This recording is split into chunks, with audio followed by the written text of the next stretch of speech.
Good morning, students. How are you, beta? I hope you all are fit and fine at your homes. Today, in this video, we will discuss about EVS lesson number 4, plants. Plants. Firstly, we will discuss about living or non-living things. सबसे पहले हम living और non-living things के बारे में बात करेंगे. Plants living things हैं, इसीलिए पहले यहाँ पर लिविंग और नॉन लिविंग थिंग्स के बारे में बताना जरूरी है. आपने पिछली क्लास में भी लिविंग और नॉन लिविंग थिंग्स के बारे में पढ़ा था. अब हम फिर से उसको रिवाइज करेंगे. Living things are those things which have life in them. Living things कौन सी थिंग्स होती हैं बेटा? जिनमें जीवन होता है. जिन वस्तुओं में जीवन होता है उनको क्या होती हैं? Living things. All plants, animals and human beings have life in them and are living things. सभी plants, animals और मनुष्य, इन सब में जीवन होता है, इसीलिए सभी क्या है? living things है. Non-living things are those which have no life in them. Non-living things क्या होती हैं? जिनमें जीवन नहीं होता है. For example, जैसे कि toothbrush and electric iron are non living things. Example यहाँ पे दे रखे हैं बेटा, टूथब्रश और इलेक्ट्रिक आयरन. जो हम कपड़े प्रेस करते हैं जिससे, उसको बोलते हैं इलेक्ट्रिक आयरन. तो ये सभी नॉन लिविंग थिंग्स हैं. इन शॉर्ट हम ये कह सकते हैं जो मैन मेड थिंग्स होती हैं वो सभी नॉन लिविंग थिंग्स होती हैं. ठीक है. लिविंग और नॉन लिविंग थिंग्स में यहाँ पे सबसे बड़ा अंतर एक बताया है कि लिविंग थिंग्स में जीवन होता है और नॉन लिविंग थिंग्स में जीवन नहीं होता है. उसके बावजूद भी yet there are many common features between living and non living things. उसके बावजूद भी बहुत सारे कॉमन फीचर्स हैं दोनों के बीच में. कॉमन फीचर्स मतलब क्या होते हैं बेटा? समानताएं. दोनों में बहुत सारी समानताएं हैं. They are all made up of matter. दोनों के दोनों पदार्थ से बने होते हैं, यानी कि किसी न किसी चीज से मिलकर बने हुए होते हैं. जैसे हमारा शरीर है, हमारा शरीर जो है वो मसल्स, बोन्स, ठीक है, ब्लड, वेन्स, इन सब से मिलकर बना हुआ होता है. वैसे ही नॉन लिविंग थिंग्स को हम किसी न किसी चीज से बनाते हैं. Both living and non living things have weight and occupy space. दोनों लिविंग और नॉन लिविंग थिंग्स जो होती हैं उनमें वजन होता है. वेट क्या होता है? वजन. वजन होता है और स्पेस घेरती हैं ये, यानी कि दोनों को जगह की जरूरत होती है. There are over 2,70,000 kinds of plants around the world. पूरे विश्व में कम से कम 2,70,000 तरह के जो है वो पेड़ पौधे मिलते हैं. ये पूरे विश्व का रिपोर्ट बता रखा है कि पूरे विश्व में इतने जो है प्रकार के पेड़ पौधे मिलते हैं. There are tiny algae which are too small to be seen. There are tiny algae. Tiny मतलब छोटी. algae होती है जो मोस होती है उसको बोलते हैं. एक तरह का नॉन ग्रीन प्लांट होता है बेटा, जो are too small to be seen, जो देखने में बहुत ही छोटा होता है. And there are giant tree which are the largest living thing in the world. और कहीं कहीं पर बहुत ज्यादा विशालकाय, जाइंट होते हैं विशालकाय पेड़. ठीक है, विशालकाय पेड़ पौधे होते हैं जो वर्ल्ड की सबसे बड़ी लिविंग थिंग में काउंट होते हैं, जिनको विश्व का सबसे बड़ी लिविंग थिंग माना गया है. A plant is mainly divided into a root system and shoot system. एक प्लांट को जो है मुख्य तौर से दो भागों में डिवाइड किया गया है. सबसे पहला क्या है? रूट सिस्टम, जो जमीन के नीचे वाला हिस्सा होता है. जो प्लांट का जमीन के नीचे अंडर द ग्राउंड जो पोर्शन होता है उसको बोलते हैं root system. And shoot system. और सूट सिस्टम क्या होता है? अबोव द ग्राउंड, जो जमीन के ऊपर वाला जो हिस्सा होता है उसको बोलते हैं सूट सिस्टम. तो आप देखते हो प्लांट के ऊपर वाले हिस्से में हम क्या क्या देखते हैं? स्टेम होता है, लीव्स होती हैं, ब्रांचेस होती हैं. तो ये सभी किसमें आती हैं? सूट सिस्टम के अंदर. सबसे पहले हम रूट्स के बारे में पढ़ेंगे. The roots of a plant may be long and thick और बसी एंड फाइबर्स. एक प्लांट की रूट जो होती है वो कई तरह की हो सकती है. ठीक है, प्लांट्स जैसे अलग अलग होते हैं वैसे उनकी रूट्स भी अलग अलग होती हैं. जैसे प्लांट्स बड़े छोटे होते हैं, बसी होते हैं, उसी तरह से उनकी रूट्स भी उनके ऊपर डिपेंड करती हैं. तो प्लांट्स की रूट जो होती हैं वो लॉन्ग भी हो सकती हैं, थिक गहरी हो सकती है, थिक और बसी, ये झाड़ीदार, बसी क्या होता है झाड़ीदार यानी कि घनी, एंड फाइबर्स और रेशेदार। तो प्लांट्स की रूट्स जो होती हैं वो कैसी होती हैं, लॉन्ग, थिक, बसी एंड फाइबर्स, इस तरह की रूट्स जो हैं वो प्लांट्स की होती हैं। It grows under the ground and it's the part of the plant, ये जमीन के नीचे उगती हैं और प्लांट का एक भाग होते हैं, जैसे हमारे बॉडी पार्ट्स होते हैं वैसे ही प्लांट का एक अंग होते हैं। Which is not green in colour, जो कि हरे रंग की नहीं होती, जिनका कलर ग्रीन नहीं होता है। प्लांट्स की लीव्स होती हैं वो ग्रीन कलर की होती हैं, जो छोटी छोटी ब्रांचेज होती हैं वो भी ग्रीन कलर की होती हैं, लेकिन प्लांट्स की रूट्स जो होती हैं इनका कलर ग्रीन नहीं होता है।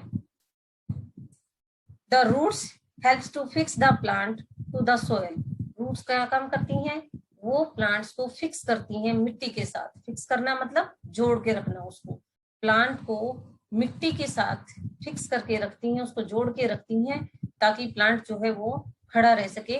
It help the plant absorb water and minerals from the soil, और क्या हेल्प करती हैं, ये प्लांट की हेल्प करती हैं, जो मिट्टी के अंदर पानी और मिनरल्स होते हैं उनको सोखने में प्लांट की हेल्प करती हैं, जिसकी हेल्प से प्लांट अपना खाना बनाता है, जिनकी हेल्प से प्लांट जीवित रहता है। It stores extra food material for the plant, और ये प्लांट के लिए एक्स्ट्रा फूड मटेरियल को स्टोर करके रखती हैं।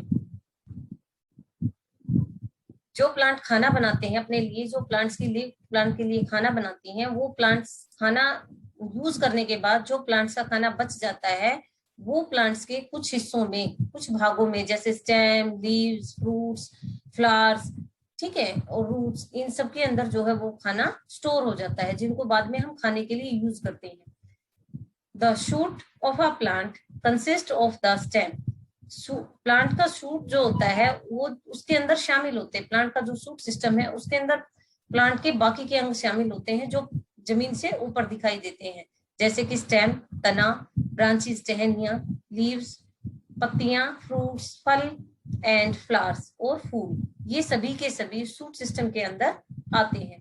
It grows above the ground, ये जमीन के ऊपर उगता है।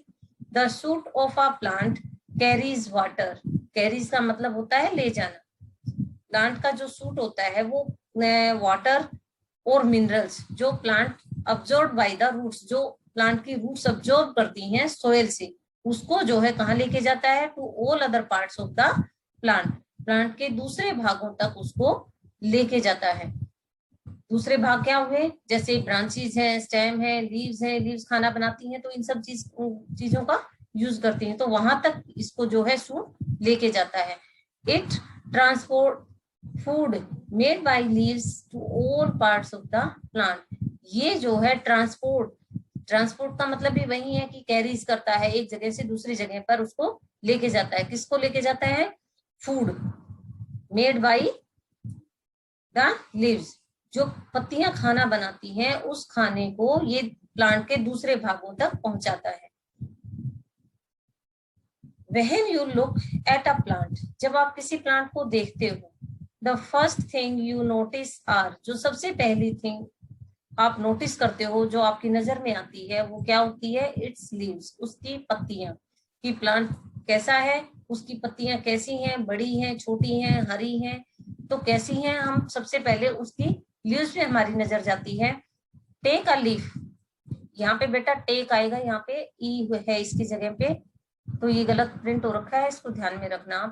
Take a leaf and look at it against a light, आप एक पत्ती लो और उसको लाइट के सामने करके देखो, ठीक है, लाइट के सामने जो है वो करके उसको देखो। You will see a network of fine tube, आप देखोगे कि पत्ती के अंदर जो है बहुत एक बड़ा नेटवर्क क्या होता है बेटा, पूरा जाल, ठीक है, एक तरह से वेब, फाइन ट्यूब्स का यानी कि छोटी छोटी जो नलियां होती हैं उनका एक पूरा नेटवर्क बना होता है। और वेंस और ट्यूब्स एक ही बात होती है बेटा, जो जैसे हमारे हाथों में हमारी बॉडी में नसें होती हैं, उसी तरह से पत्ते के अंदर नसें होती हैं जिनको हम ट्यूब बोलते हैं या वेंस बोलते हैं। Chlorophyll is the green substance in the leaves, chlorophyll जो है वो पत्ती के अंदर जो है वो ग्रीन कलर का सब्सटेंस होता है। जो पत्तियां हमें हरे रंग की दिखाई देती हैं वो किसकी वजह से दिखाई देती हैं? क्लोरोफिल की वजह से। ठीक है, तो ये ग्रीन कलर का सब्सटेंस है, पदार्थ है लीव्स के अंदर। The process by which green plants use sunlight, जिस प्रोसेस के अंदर, एक प्रक्रिया होती है, प्रोसेस क्या होती है? प्रक्रिया। जिस प्रक्रिया के अंदर ग्रीन प्लांट्स, सारे पौधे, use sunlight, carbon dioxide, water, chlorophyll and nutrients to prepare their food is photosynthesis। जिस प्रोसेस में प्लांट्स की जो पत्तियां खाना बनाती हैं, तो खाना बनाते वक्त वो किस किस चीज का यूज करती हैं? सनलाइट, कार्बन डाइऑक्साइड, वाटर, और क्लोरोफिल तो पत्तों के अंदर, पत्तियों के अंदर ऑलरेडी प्रेजेंट होता है। ठीक है, और न्यूट्रिएंट्स जो सॉइल से अब्जॉर्ब किए गए हैं, न्यूट्रिएंट, मिनरल्स और वाटर, उन सब का यूज करके जो पत्तियां खाना बनाती है, उस प्रोसेस को क्या बोलते हैं? उस प्रोसेस को बोलते हैं photosynthesis. Photosynthesis. Plants use this food to live and, plants जो हैं वो इस खाने को यूज करते हैं किस लिए? To live and grow, live जीवित रहने के लिए, और ग्रो बढ़ने के लिए, विकसित होने के लिए। हमें भी खाने की जरूरत होती है विकसित होने के लिए, ग्रो करने के लिए, लिव करने के लिए, यानी कि जीवित रहने के लिए। इसीलिए प्लांट, ऐसे ही प्लांट्स को भी खाने की आवश्यकता होती है, वो भी लिविंग थिंग्स हैं। तो प्लांट्स इस खाने को यूज करते हैं जीवित रहने के लिए और विकसित होने के लिए। Human beings also eat that food, human beings जो होते हैं वो भी इस खाने को खाते हैं। जो प्लांट्स खाना बनाते हैं वो इस खाने को ह्यूमन बींग्स भी खाते हैं। कैसे खाते हैं? हम भी प्लांट्स के पार्ट्स को यूज करते हैं बेटा, जैसे फ्रूट है, लीव्स हैं, ठीक है, रूट्स हैं, स्टेम है, तो प्लांट्स के जो है पार्ट्स को हम खाते हैं एज ए वेजिटेबल, फ्रूट्स, किसी भी तरीके से। तो उनके अंदर ये खाना स्टोर होता है और हम उस खाने को उनके थ्रू खा लेते हैं। That is why the leaf of a plant is important. इसीलिए प्लांट की लीफ जो है बहुत ही इंपॉर्टेंट होती है, बहुत ही आवश्यक होती है, जरूरी पार्ट है प्लांट का, क्योंकि वो उनके लिए खाना बनाती है। Leaves take in and give out air through tiny pores called stomata. Leaves जो होती हैं वो टेक इन, हवा को अंदर लेती हैं, एंड गिव आउट एयर, और हवा को बाहर छोड़ती हैं। कैसे? थ्रू टाइनी पोर्स, जो छोटे छोटे छेद लीव्स के अंदर होते हैं, उन छेद के थ्रू, जिसको हम क्या बोलते हैं? स्टोमेटा। जिसको क्या बोला जाता है? स्टोमेटा। उनके थ्रू जो है लीव्स ब्रीथिंग का काम भी करती हैं। तो प्लांट्स ब्रीथ भी करते हैं किसके थ्रू? लीव्स के थ्रू। लीव्स में जो छोटे छोटे छेद होते हैं जिनको स्टोमेटा बोलते हैं, उनके थ्रू जो है प्लांट्स सांस लेते हैं। बेटा आपको अब जहां तक मैंने कराया है वो समझ में आ गया होगा चैप्टर। थैंक यू बेटा।